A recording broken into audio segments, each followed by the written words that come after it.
It's SJG D2 HBCU football. Sleep on Livingstone if you want to, and they can really punish you for it. Fayetteville State, they're never sexy, but they won. Sometimes we have to eat our crow, and I got to eat my crow this week, okay? Doom alert. Yeah, we're back at Heartbreak Hotel, and we're checking back in. What's going on, WSSU? Johnson C. Smith,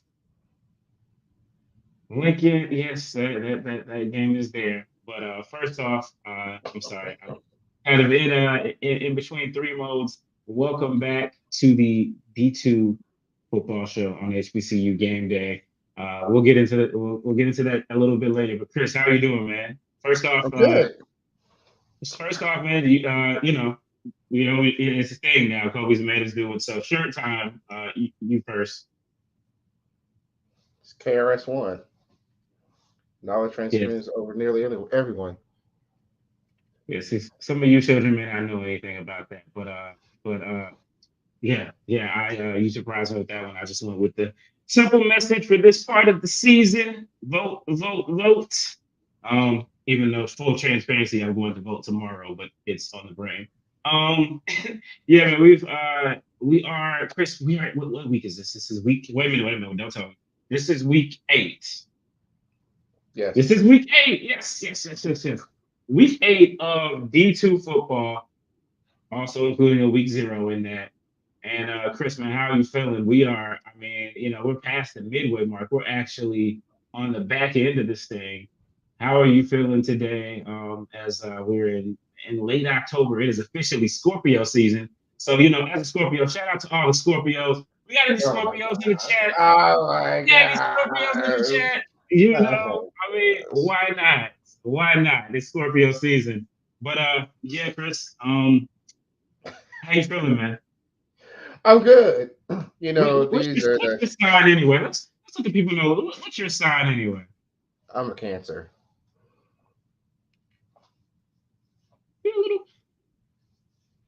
I would not have guessed that. I know around you. Yes. I'd probably take you for more like a Capricorn. I'm moody. Let's see. We won't even go there. But obviously, we're now into the thick of the season in both the CIAA and the SIAC. So that means that there are championship contenders every week. They are being plucked off the trees. The pretenders are being plucked off, and the contenders are rising to the cream of the crop. And the same thing happened last week, and we're going to go over that. Then we're going to talk about the Division II playoffs, the current situation, and what may happen. But also, they had a new development today that came up, and we'll just talk about that briefly. And then obviously we'll look ahead to another huge week for HBCU football at the Division II level. Let's get started. It's become a tradition here this season to start off with our friends over at Clark Atlanta University, the Blark Atlanta, as they have been dubbed, also known. I also the Pyro Panthers. I like to call them the Thundercats, whatever you like to call them by.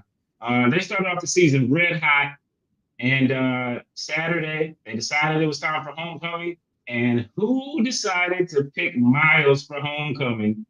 Clearly, that should have been Allen. I say that anyway. That was not the greatest game for Clark Atlanta. You got a Miles team, Chris, that started off the season with a crushing defeat to I think it was West Alabama. West Alabama, generally a strong team over in the Gulf South, and then they took on a Division I Alabama State team, and they were not able to carry that out this year. But since then, they got their swagger back, and they came into Atlanta and really let things roll. You and I can both talk about it, but I know we do have a clip from Coach. We do have a clip from Coach Keaton on the Coach Keaton show. It is on HBCU Gameday. Please, guys, make sure you go check that out where we go in depth.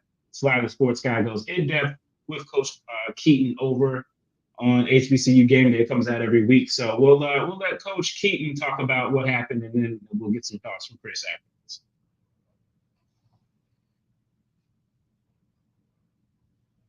I mean, like I said, arguably we lost it.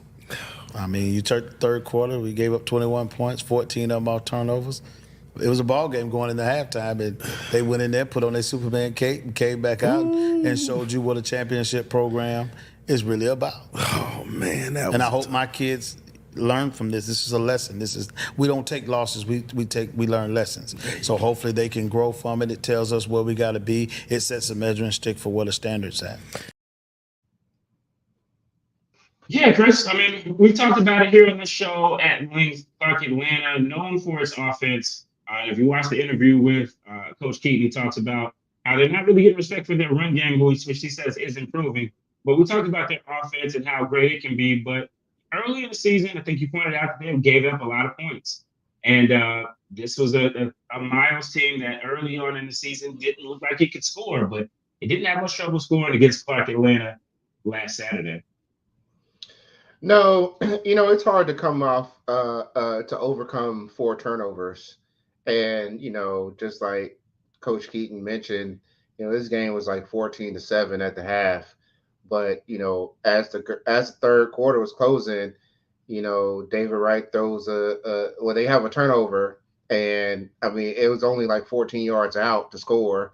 And then David Wright threw a pick 6. So, a combination of those two, and all of a sudden, like, you're down like 35-7. I mean, you can rack up all the yards you want to. You can have all the offense you want to.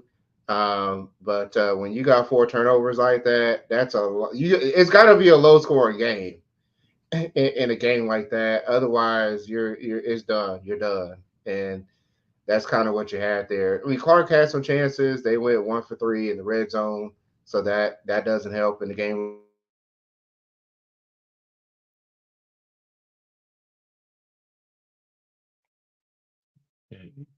All right, yeah. So Clark Atlanta, as we wait for Chris to get back in, Clark Atlanta goes down 49-28, and it was their homecoming. And if you paid attention, particularly on the FCS level of football, there was a theme that went on last week. It was homecomings becoming homegoings.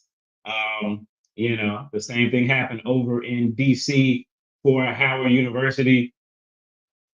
They could not take care of Tennessee State University, and then of course it was the slaughter that was over in Greensboro, North Carolina A&T, as they got pirated. So that's where we stand over there. Again, we wait for Chris to get back in. See, Kobe, I didn't touch a button. I saw him down there, but I didn't touch it. All right, Chris, we got Chris back. You were saying that we're 1 for 3 in the red zone. Was there anything else you kind of wanted to point out from that game before we go forward? No, they just got behind, and once they got behind, they just never really truly recovered. That's just all you got to say about Clark. Yeah, they got a bye week this week, so they'll have some time to figure things out. And then they will take on this next team that we're going to talk about, which is Tuskegee. Tuskegee beat their friends over at Kentucky State 38-24. They are on a 4-game winning streak, I believe. We talked early in the year about Tuskegee. They started off the season against Johnson C. Smith in a game that JCSU won. And we thought that Johnson Smith would be okay, and obviously they turned out to be a team that still hasn't lost the game yet. So you take that loss, then you go over to the FCS level, and you get a thumping by Grambling. But you get some things there, and they have rebounded quite nicely. And as we'll see in a little while, they still find themselves in the thick of the SIAC race. What are your thoughts, Chris, on Tuskegee and where they are right now? They also played in the softer part of their schedule too, so that Well, really I helped. don't think there's. I think their entire schedule's soft, from what I understand.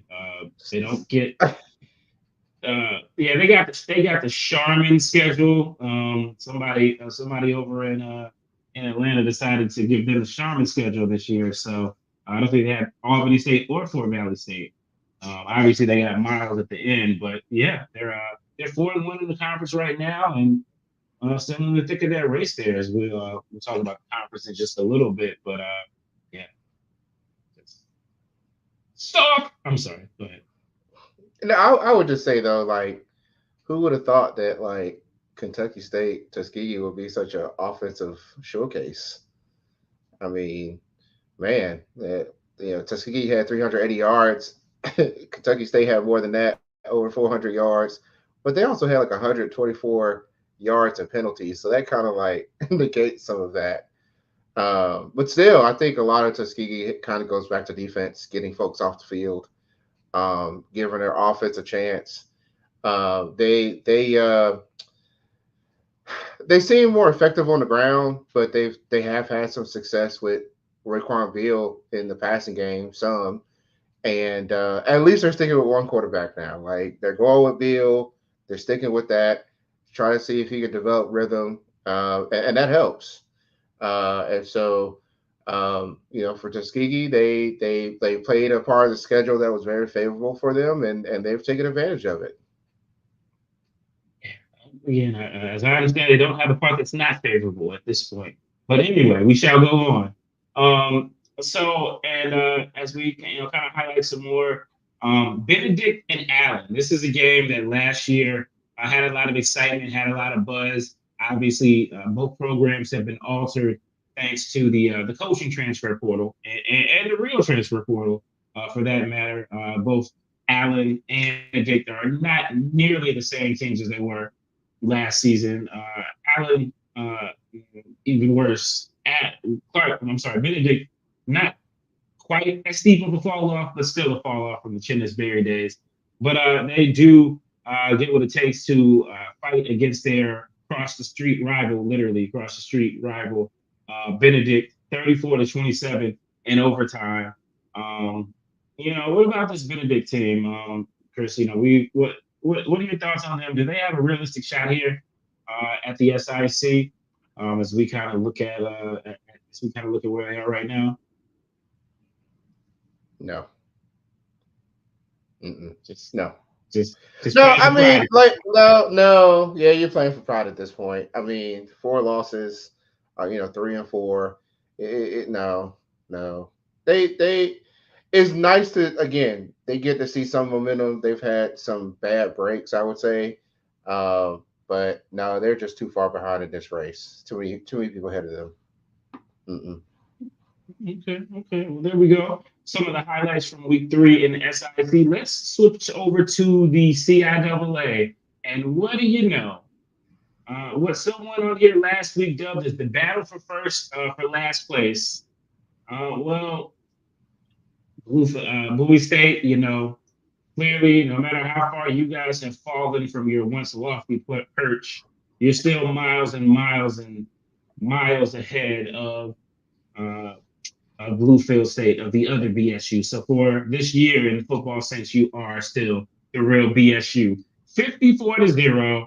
And Chris, I don't know, this just feels like Bowie State took out some of their frustrations on the other BSU. Rent was due.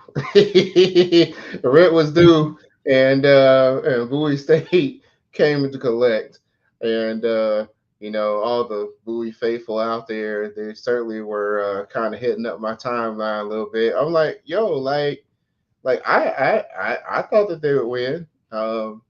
Bluefields just had a lot of struggles this year. They showed some promise early and got that one win, but man, you get a 0. And they were the perfect homecoming opponent for Bowie. Perfect. Couldn't have scripted any better. Yeah, man. I mean, again, Bowie State, you do almost kind of feel sorry for them a little bit. They the one win that they did have in the CIAA early got snatched away from them. You know, you know, they got snatched away from them. You know, while it ended up, the football guys ended up favoring the Virginia teams. The Maryland team was left SOL in terms of games that did not count. And so, you know, good for Bowie State. Good for them. You know, good for them. And you know, they got a game this week against another powerhouse team that, hey, the score just might end up getting reversed. But we'll talk about that in a second.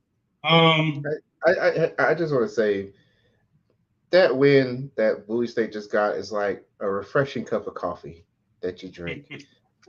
And then you walk out, and there's next week. The next game is like walking out, and the world just like is waiting for you. Like, I'm just saying, like, it felt good. It made you feel warm to think about that win. Again, the perfect homecoming opponent right now is Bluefield State.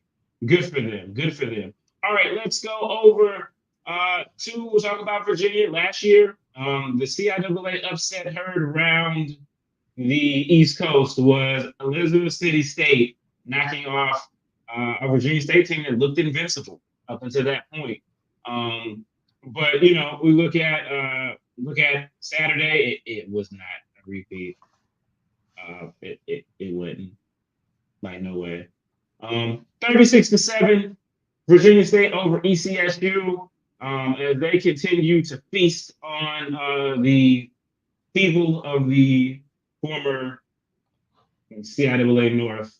Feasting on the feeble would be a thing, at least in the North. Also, when you look at, you know, the damn shame what Virginia Union did to Lincoln. But yeah, Chris, VSU seems like they've got their groove back after, you know, some tough losses to WSSU that didn't count, and then also over to the loss against Johnson C. Smith. Seems like they got their swagger back. In your mind right now, are they? I don't know, we're a couple weeks away, but come on, you look at the teams that they're playing. Is any doubt in your mind that Virginia State and Bowie and Virginia Union are? Is there any comparison between the two, or you're just not convinced yet? Have you seen anything to convince you? You know, I see ways in which Virginia State could give Virginia Union some fits. They definitely have a very opportunistic secondary in particular. And so that in particular, and then also on offense, right? So, you know, Romello Williams is a mobile quarterback. That really helps. They do have several options at wide receiver, and then Jamil Williams at running back certainly has been a spark when necessary. I can see where they can give them fits, but man, I think I want to see a little bit more of what VSU can do over the next couple of games and gearing up for what looks to be like a pretty big deal to end the season, in the regular season at least. See, I don't like the way that sounds for Lincoln, and I don't like the way that sounds for Bluefield State. I mean, what more do you want, Tress? Do you want them to put 70 on these boys? I mean, what would it take against those two teams to prove? What would it take against those two teams to make you prove that they were ready? I would like to see a little bit more scoring out of VSU. Like, think about this. What VU did against Elizabeth City, like, they blanked them despite Elizabeth City getting into the red zone like 4 times. VSU's defense, I'm not even going, the 7 points was off a block punt, and they started at the 4, right? But to me, the difference between VUU and VSU is like, VUU, you're not guaranteed to score at the 4. That cannot be said with Virginia State. But with VUU, they showed, like, you got 4 opportunities to try to score from inside the 20, and you couldn't do it. And that says a lot to me alone. And I mean, they're back to back, right? They're back to back, and then offensively, I just want to see Virginia State get over 50. Get over 50 against one of these two teams. Get over 50. Give me more. I want more. I need to see more. More carnage, more carnage, more carnage. Okay. All right. let's go over to Bates Ford Road. This was another homecoming. And again, as I said a little bit earlier, last week's homecoming schedule was not kind to so many people. And our friends over at Bates Ford Road, they were coming off a bye week. They got homecoming. They're 6-0. They're looking at a Shaw team that just got, a solid beating by Winston-Salem State. And they're probably thinking, hey, they're having mock funerals, all of this stuff, and they messed around and found themselves in a fight with a bear on Beatties Ford Road. Talk about that game, and it kind of came down to the wire. I think we got a clip of the last play from that Shaw and Johnson C. Smith game. It's 21-14, and Shaw is desperately trying to get a yard.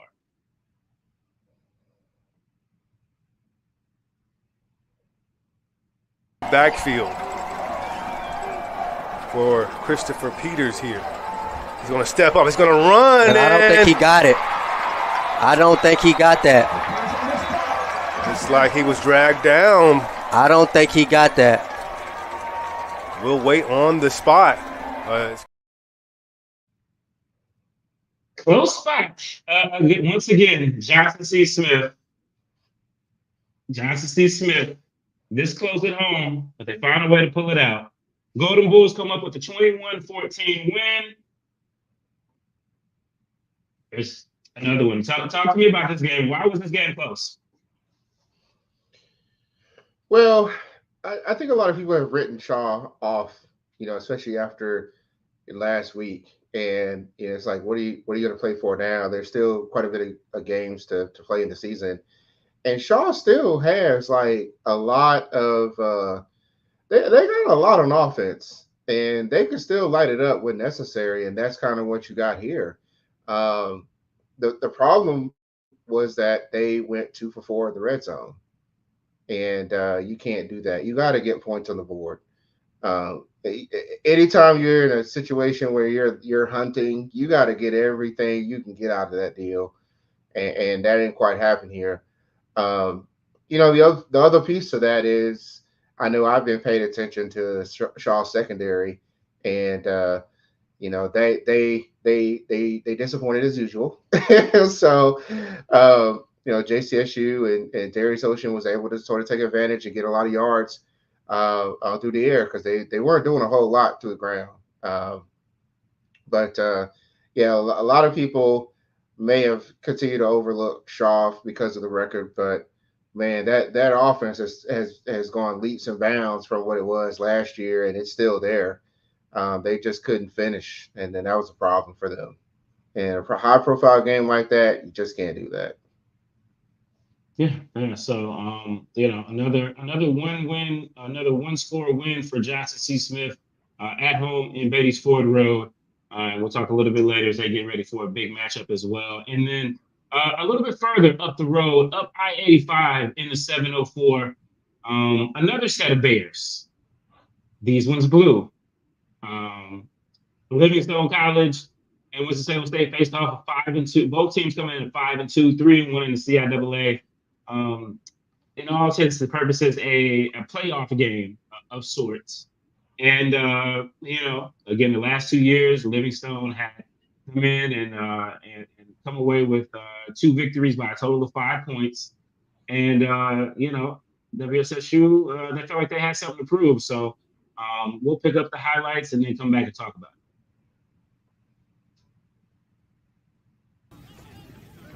Hey, Bonna, I was caught.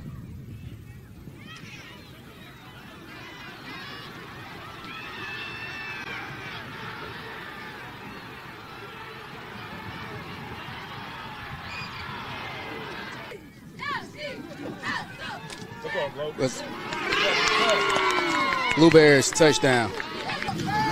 Number 11, the shotgun, and he passes, and that pass is caught and complete for Rams first.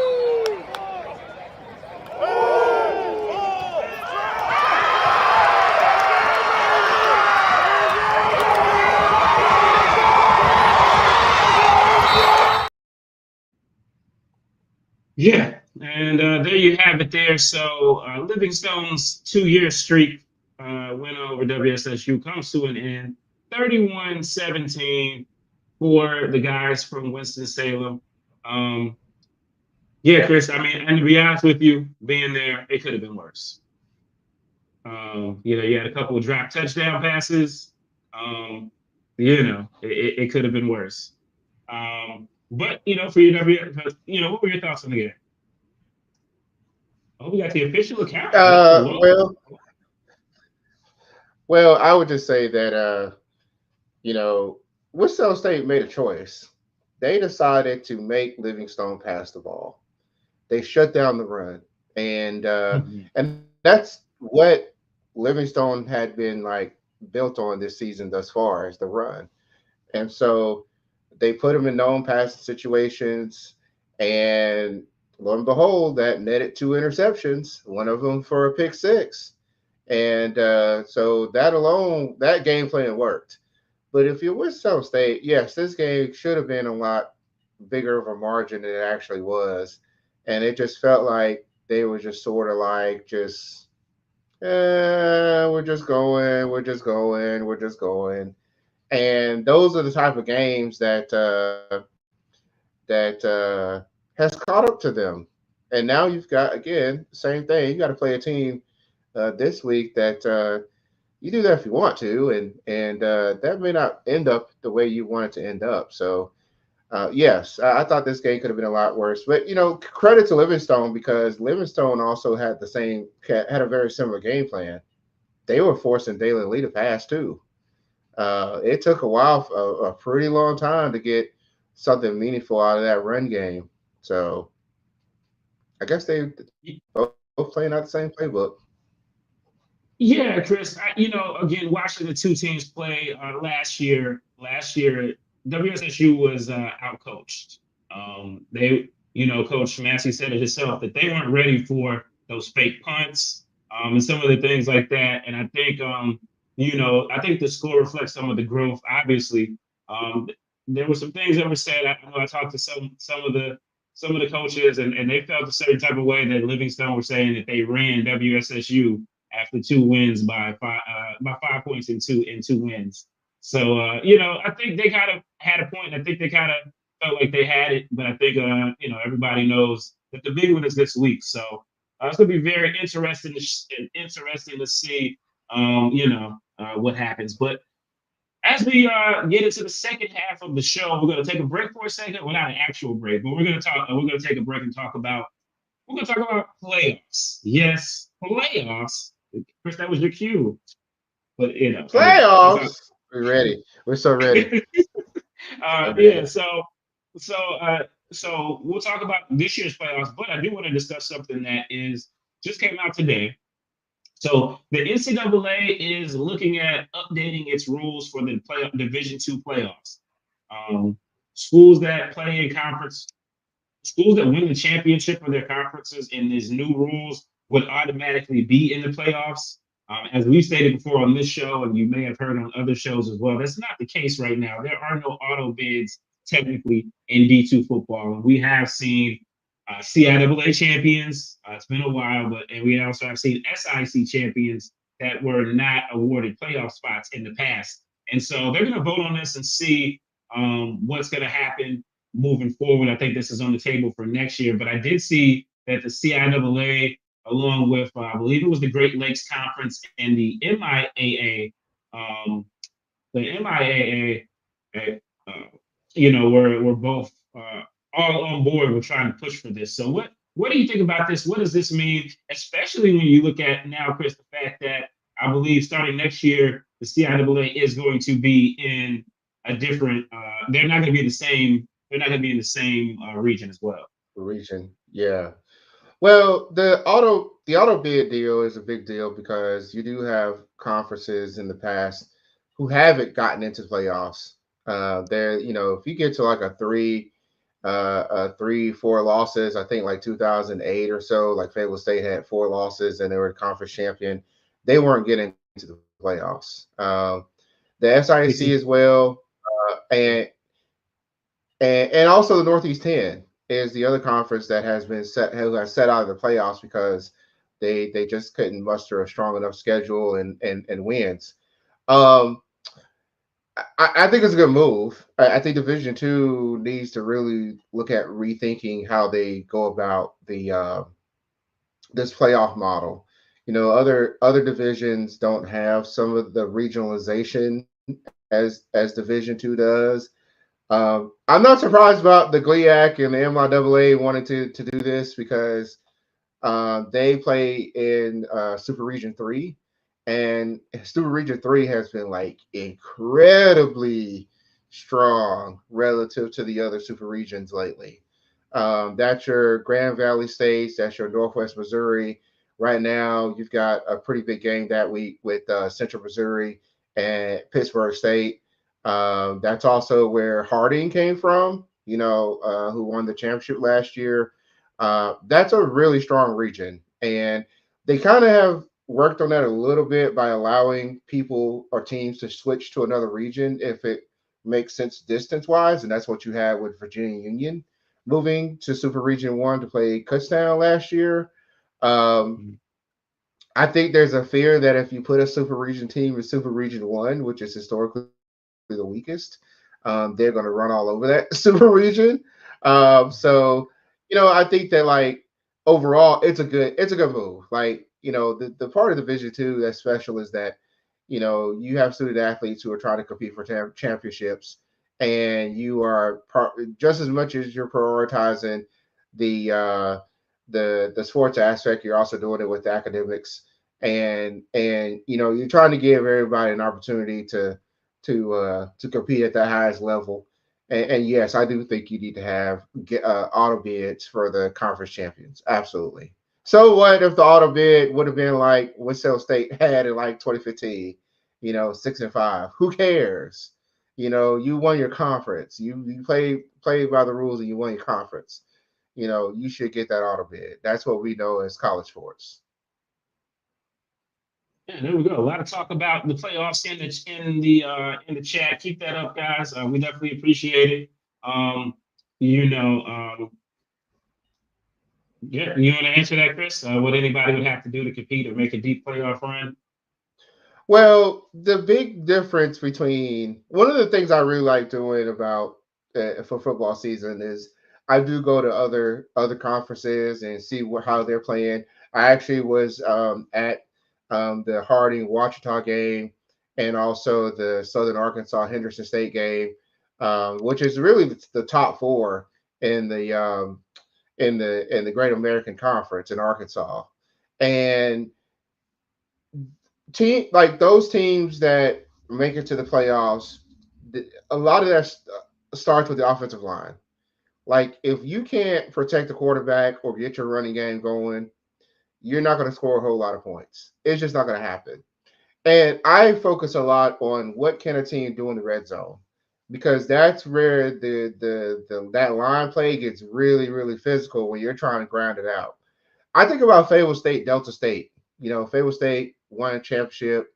They got in as a 7 seed. They had to travel to Delta. They had some chances in the red zone. They could not get it done. And that's the difference. Whereas Virginia Union, they had a better shot, but they just started throwing picks all over the field that year. But when you look at teams that blue pill, man. Yeah. A lot of it too is going to be that sometimes it does come down to favorable matchups, in my opinion.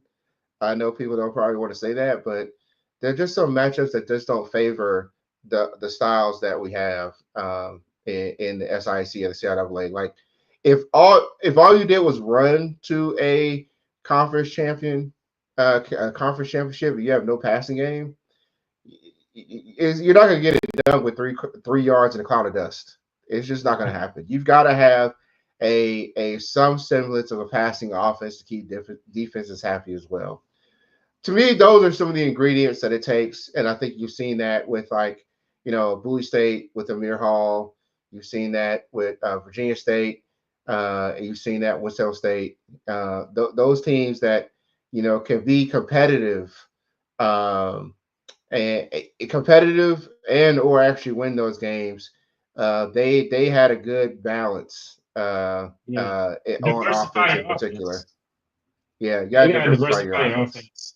offense. Yeah, I think I went to Virginia Union 2 years ago when they played Wingate, and in the CIAA, they were able to kind of get away with that ground and pound, like you said. But first off, their offensive line they were running for their life, running for their wife. Y'all don't know nothing about that public enemy, but they were running for their life out there, and they didn't have a passing game that could rub two sticks together to get on fire. Yeah. So, we saw the results that they got. So, which I think will be interesting this year. They seem to have a better passing game than in previous years, not be as dependent on the run. So we'll see, but we still got a little ways to go before there.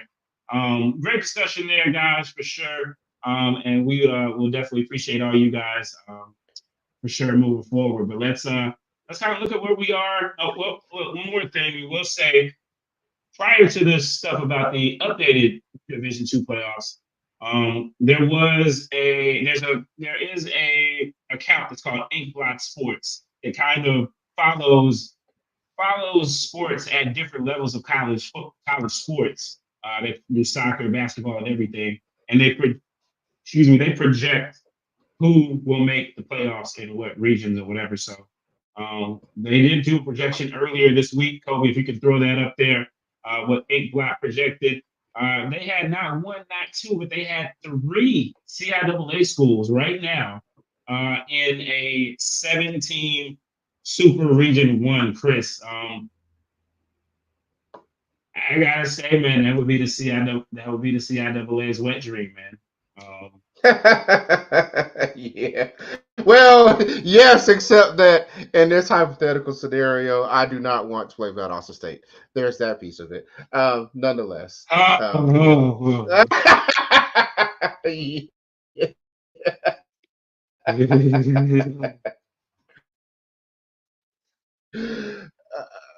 But there are some things to think about in a scenario like that because like Winston-Salem State actually only has one loss in Division II play. Like that game against A&T does not count for playoffs. So they look more attractive than their record indicates. And the same with Virginia Union. They only have one loss in Division II play. So is it possible that you can get three teams in? It's not impossible the way that these teams have built their schedules and are playing. The other thing to note, though, there are no SIAC teams in that projection, and that just shows you like they're so far down that even earned access isn't even kicking in right now. So they really need basically, like a Miles or somebody to step up big time and keep rolling to sniff the playoffs at this point. And it's crazy to think the people that might have put the dirt on the coffin were the CIAA by just straight up waxing them. It's definitely it'll definitely be interesting, I guess. So let's see. We'll go ahead and pull up the standings. We'll start with the SIAC first. I got to show you what they have, and then there's something that I just kind of play a little game here. So right now, Miles 5-0. They are in the driver's seat right now. Provided they continue to win, they will be in. But you see, there are three teams there with one loss, and two of them still have to play each other for sure. Fort Valley State and Albany State. I have to check and see if someone can let me know in the chat whether Miles plays either of those two teams. But obviously, one of those teams is going to have a second loss at some point. And there goes Tuskegee, just hanging back there, just macking and hanging and macking. And here they are with a chance to maybe skirt their way. They got to play Miles, but hey, it's very interesting. We'll talk about that a little later, and then we'll go over to the CIAA. We'll go over to the CIAA, and this is where it gets interesting, Chris. We got a couple weeks left, so there are after this week, there are 2 weeks left in the regular season for both. So let's keep that in mind, right? So right now we got Smith and Union technically who are undefeated, and then Winston-Salem State with 1 loss for real, and Virginia State with 1 loss technically. But anyway, so right now, and if you think about it, all 4 of those teams play each other. All 4 of those teams play each other. And you're in a situation, Chris. It's just going to be very interesting going down the stretch because let's play around with some scenarios, right? So just say a team from Winston-Salem beats a team from Charlotte. They have a team from Charlotte has a loss. A team from Winston has a loss. If both teams win out, they finish with 1 loss. Virginia Union, let's say they lose to a team from Petersburg. And now all 3 of those teams have 1 loss. And they've all 4 teams have that 1 loss. They've all played each other. Who gets in? Because once 2 wins count and 2 losses don't count, anyway, that could be that probably would be good for the playoff scenario, Chris, but probably not for determining who gets to the championship game. So I just want to say this scenario makes me giggle because there's kind of like a running joke on X about how Miami seems to be the ACC's doing whatever they can to get Miami into the into the bracket, right, for playoffs, and sacrificing every other ACC team. And I just get a kick out of that. And I'm just thinking, well, what if the CIAA sees this scenario and they're like, you know what, we're going to take the 2 teams that can get like the best, the most people in the seats, because you know who that's going to be, and so and the fact of the matter is that all of this entire scenario is going to result in some sort of rematch. I mean, that's how incredibly tough the schedule was and how everything's played out. You know, JCSU played Virginia State, played VU, Winston played both of them as well. So there's some kind of and then the 2 teams in the 2 different states play each other. There's going to be a rematch somewhere somehow, and that's what makes it really, really fascinating because now you got to beat somebody 2 teams in a year. So, whoo, man. Okay, so officially, my understanding is you'd have to go off point differential at that point if that were to truly happen. But I could see somewhere in North Carolina, Mo Flowers is probably thinking, we're not going to let that happen. So, I mean, who knows? It's fascinating. Fight. I mean, let's just fight, damn it. All right. So we'll get into this week and let this week play out, and then we'll talk about that as we go on. So right now, Chris, if you had to predict how many CIAA teams get into the playoffs? How many CIAA teams get to the playoffs? Mm-hmm. 2. 2. I think 2's gonna get in. Okay. All right, guys. Well, look, we appreciate everybody for watching. We're going to look into this weekend and get you guys on your way. Please make sure you hit that like button. I see we have quite a few people in the chat. We really appreciate all of you guys, but please hit that like button. It's a little thing that goes a long way. We're really digging into this. So we appreciate the folks. I know you guys are loving the content, so just give us that show of appreciation. All right, so let's go into this week's matchup. So let's start over in the SIAC. As I said, Clark Atlanta, the Pirate Panthers, the Thunderblacks, whatever you want to call them, they are off this week. They've got we've got Miles and Benedict. We talked about this a little bit earlier, Chris. Benedict coming off a nice win over Allen. Obviously, Allen is not Miles at all. That's nice. That's cute. No. Yeah. No, I mean, look, like just looking at the stats, like Allen had 3.3 yards to carry against Benedict. Miles is going to do better than that, and Benedict just isn't.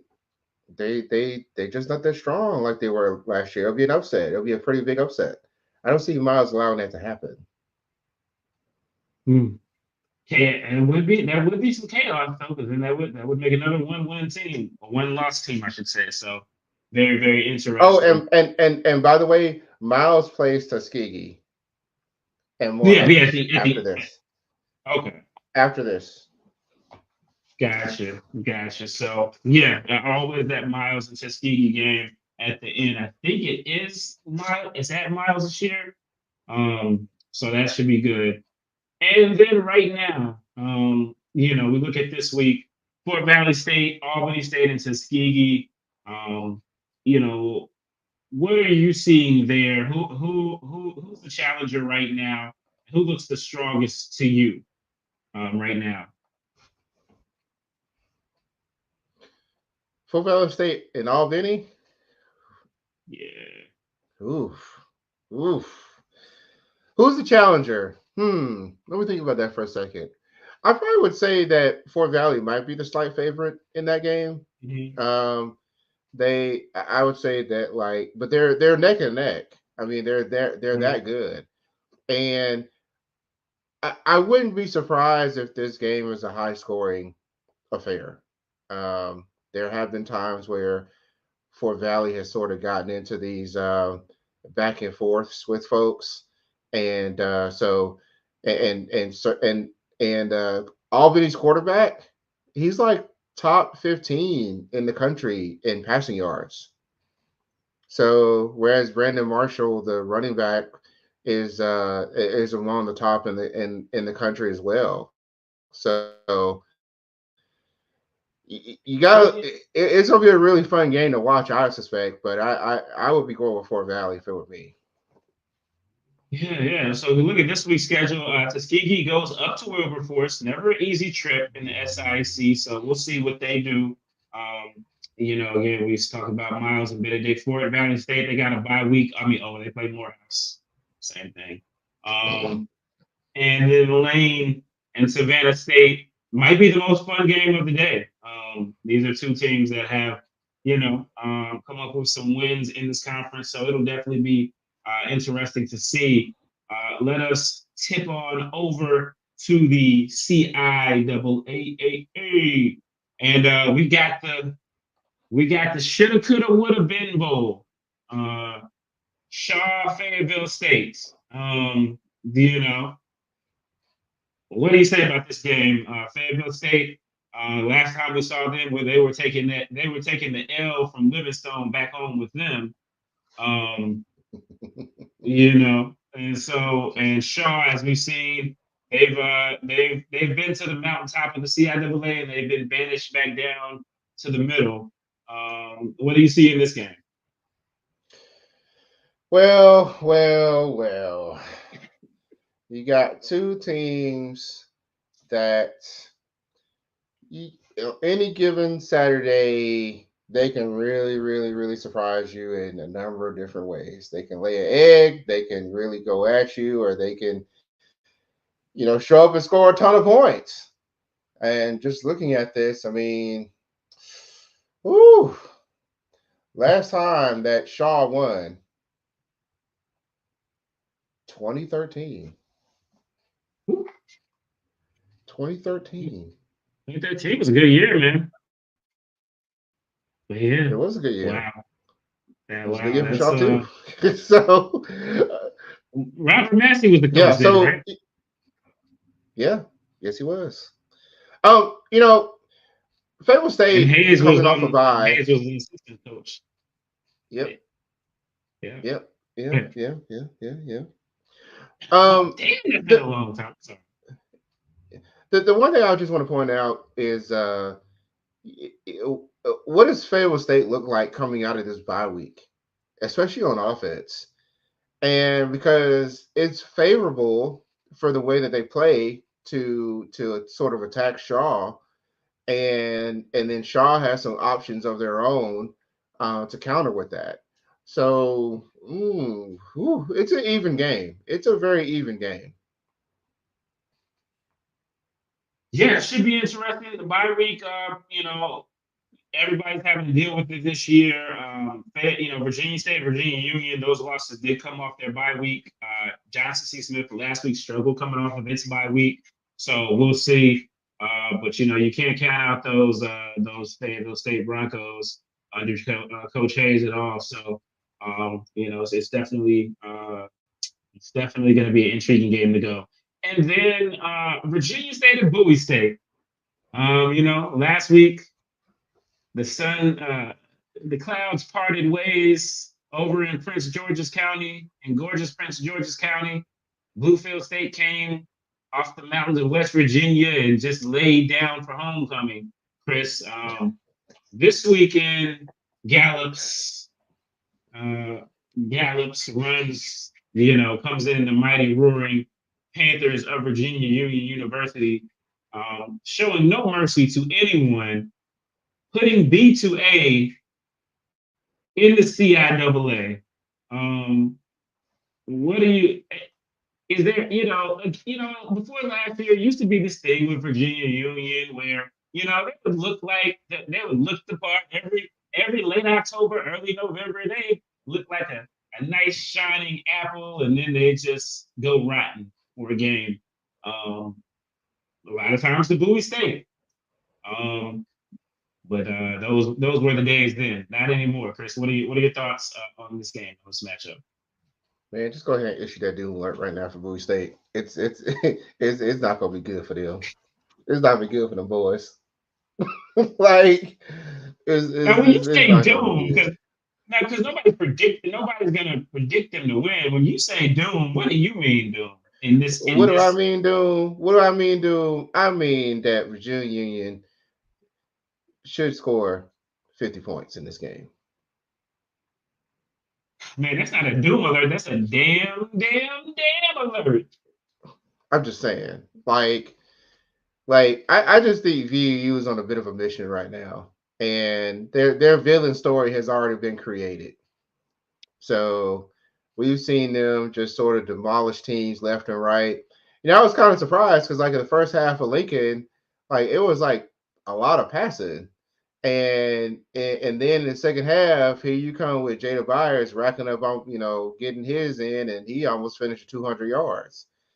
And it was no mercy. It was a stat game. I mean, that's just a stat game. It's where where our boy at, man? Because I just want to see the hope, the twinkle in his eye, like, as he thinks about the fact that he thinks that, Bowie could win this game. I just want to see that. It's just nothing but hope. Yeah, there was a table. Chris, that was supposed to be ran. There was. You're right. But no, I just think that, like, I'm really curious to see how VU keeps this going. I think they will keep it going. And I don't think this is going to be pretty. Rated R. Well, all right. And then we'll set the stakes over just down the road, about 15 minutes from me, over at a racetrack called Bowman Gray Stadium. In Gallups, the Golden Bulls of Johnson C. Smith, fresh off the homecoming victory, fresh off a win last season over Winston-Salem State, their first win since Biggie and Pac were beefing. You got Winston-Salem State, who's coming in a surprise. They were picked to finish sixth in the CIAA. Right now, they're sitting here at 6-2 overall, the best record since 2018, when they won 6 games and lost 4. With a lot on the line, Chris. Let's hear from Robert Massey and his guys, what they had to say in their press conference, a little bit what they had to say in their press conference for this week. The end before. Winston-Salem is everybody's rival game, but we may not be everybody's rival. That sounds bad, but I'm just being honest, and that's because when you win a lot, you got these championships. You win this team in the conference right now. You win this team in terms of conference championships. Folk tend to use you as the poster boy So and you've all seen it. I've been here. Guys is winning, hadn't won in here in years. They celebrate like this their home field.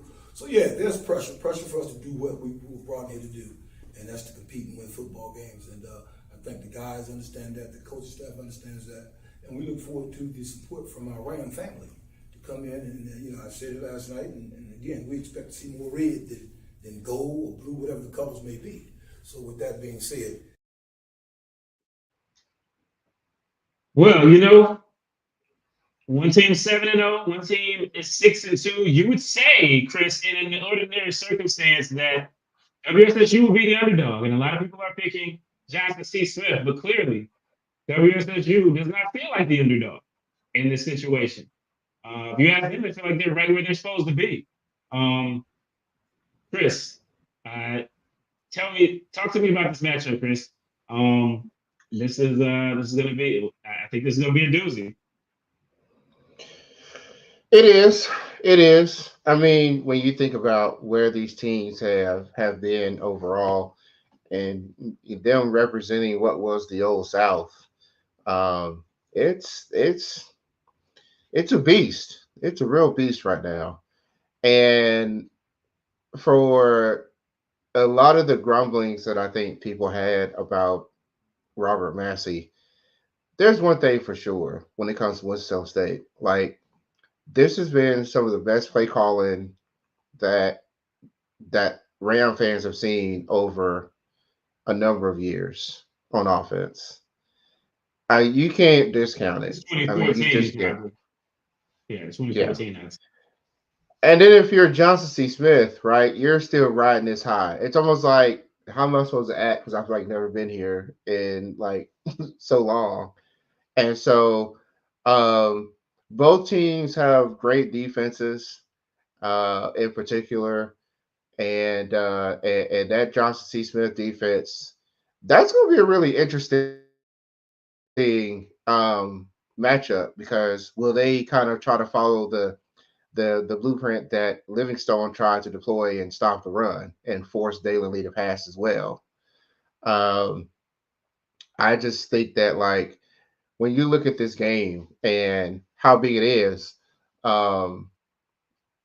it's a lot on the line. It's just a lot on the line. Now, I will say this: Johnson C. Smith now has to demonstrate that they can repeat the same success against a team with a winning record on the road. Because if you think about it, all those games that they had at home. What about Winston State? They had to go to Virginia Union. They had to go to Virginia State. So now JCSU has to prove that they can win these big games on the road. No, I don't want to hear about Tuskegee. Tuskegee's 4-3, and Tuskegee's that way because they like Livingstone. They play the soft. Tuskegee's not better than Shaw, and we saw and they beat, and both these teams have just smacked Shaw. I want to hear about Tuskegee, not now, now. 4-1. Right. They're playing in the relegation league. I'm sorry. Go ahead. Yeah. So that's the big one, is now they've got to play this kind of game on the road, and can they get it done? Yeah, Chris, I think when I think about this game, the term I think about is pressure, right? Both these teams have a lot of pressure coming on this week. Because Johnson C. Smith, you're 7-0. You're everybody's Cinderella story. Everybody's patting you on the back. You had a full crowd at homecoming. People actually are looking forward to seeing you play football. And people are getting up for you. It's a nice thing. It's a new thing. You got a brand new group of guys. A lot of these teams have transfers. And so, they don't know how Johnson C. Smith has just been getting sunned in this rivalry since Bill Hayes showed up at Winston-Salem State back in the 70s. They don't know that the win last year was the first win in their lifetimes. They don't know, So they don't. But they have the pressure of being undefeated. If you're Winston-Salem State, ever since you got here, you see the championship banners. You hear the crowd. When you win, they love you. When you lose, they're even louder. Yeah. Love us or hate us, and I'm putting on my cape. We're the only fan base that talks whether we win or lose, because you know why? That's just who we are. That's just what we do. And so these players, more than anybody else in the CIAA, and I don't care. I'm sorry. I know Virginia Union. I know you're the champions. But these guys had to grow tough skin. They've had a lot of losses. They haven't had a game this important in their lifetimes. And I don't know, man. There's pressure there too. I think, as you said, Johnson C. Smith, I look at them, again, what Maurice Flowers, we had him on the show a couple weeks ago. Great guy. He's done a great job there. What he has done with that program is still that energy and passion is palpable, and people have taken note of that. And he's the guy, he knows the history of this rivalry. He and Coach Massey, they have a history together as well. And so I know he wants to win this game. Even if it wasn't for this stakes, he wants to win that game. But I just think it's going to be a great matchup. I'm hoping that the matchup is as good as it can be. I think if you're Winston-Salem State, you got to like the fact that you've been battle tested. There were 6, you picked to finish 6. There were 5 teams ahead of you, picked to finish ahead of you, and you've seen several of them. So I think it's going to be really interesting. It's a TV game. I don't think they could have asked for anything better, but I do think it is good for this game. It's been a basketball rivalry forever. Football, not so much, but the two schools are very close in proximity. There are a lot of Johnson C. Smith folks who live in Winston and vice versa. So I hope this game lives up to what it can be. I think both programs are ready, and hopefully we have a really good, exciting game over at Bowman Gray Stadium. A high-profile game, and again, if you're Johnson C. Smith, even if you win this game, you still got to play Fayetteville State, and they said, and you still got to go to Livingstone. So nothing's guaranteed. You need to win this. If you win Salem State, you can't suffer a second CIAA loss. So I just think it's a lot on the line. I hope the players feel it. I hope they know. I hope the crowd feels it and they know. And I'm just hoping we get a really great day of football. So you guys can let us know in the chat who you like, what you think. We got a lot of folks on. Give us your score predictions in there. Chris, if you can't tell, I would say. Oh yeah, I mean, most definitely. I know you are. I know you are too. Now, I just want to say that the game of the week for TV last week was an evenly matched game between the bottoms. And now we got an evenly matched game against two teams at the top. That's exciting. That's really exciting. They got it right for the second week in a row for evenly matched teams. Yeah. Chris, man, they're gonna be mad. They got mad when you compared them to Livingstone. Now they're definitely gonna get mad when you compare them to Bluefield State. Anyway, we appreciate everybody for hopping on. Shout out to everybody who's having homecoming. I think Benedict, I see a homecoming there. Some of the other games as well.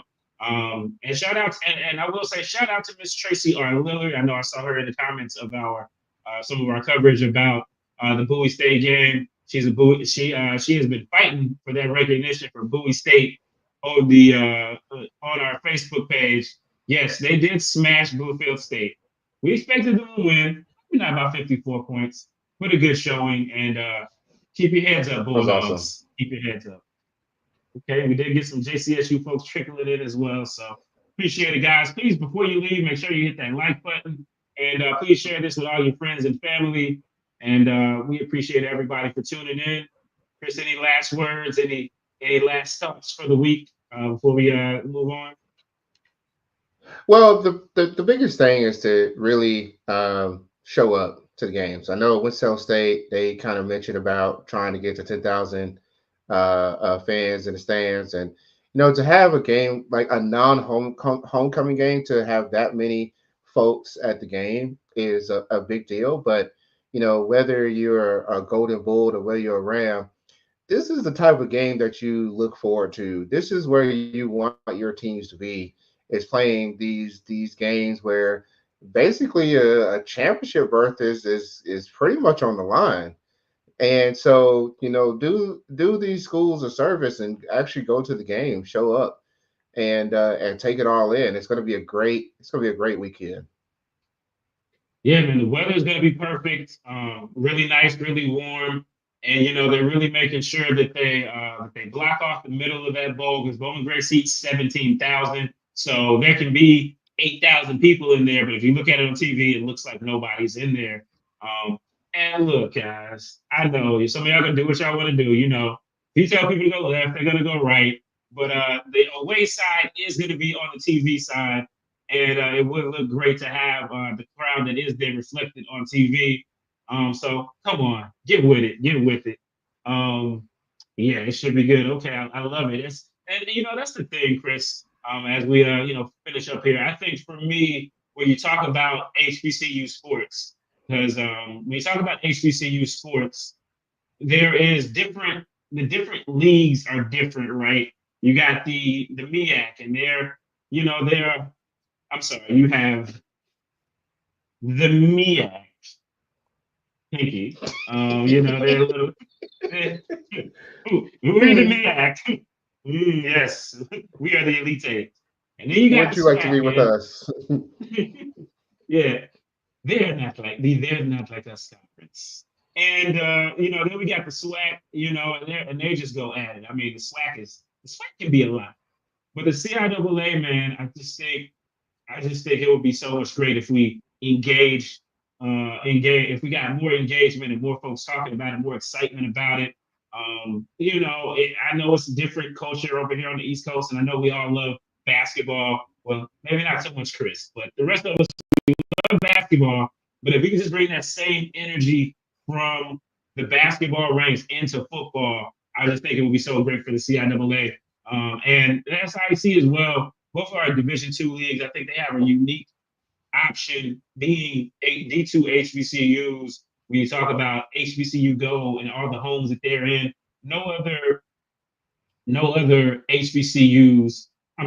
Division II schools are getting nearly as much publicity and a chance to really shine like our schools are. So the more we talk about it in forums like this, the more like buttons we hit, the more interactions, the more folks know that it's for real, and we build that type of anticipation. So we'll step off the soapbox for there, and we appreciate everybody for tuning in. Whoever your team is, let us know what you thought about the show in the chat, and we will catch you guys on the flip side. Remember, vote, vote, vote, and knowledge reigns supreme over nearly everyone. We out. It's SJG D2 HBCU football. Sleep on Livingstone if you want to, and they can really punish you for it. Fayetteville State, they're never sexy, but they won. Sometimes we have to eat our crow. And I got to eat my crow this week, okay? Doom alert. Yeah, we're back at Heartbreak Hotel, and we're checking back in.